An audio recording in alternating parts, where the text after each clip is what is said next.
Hi, I'm Suzie and I'm a postdoctoral fellow at the National Institutes of Health.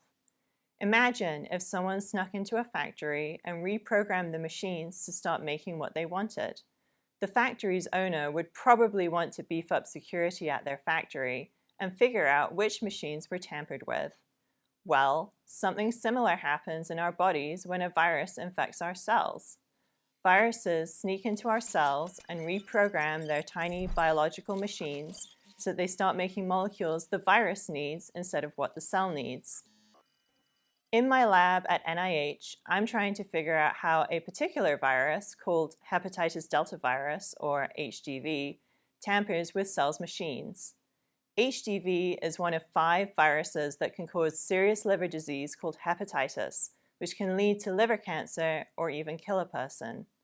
Once we know more about how HDV sneaks into cells and reprograms their machines, we can use what we've learned to develop new treatments or even a cure for that dangerous disease.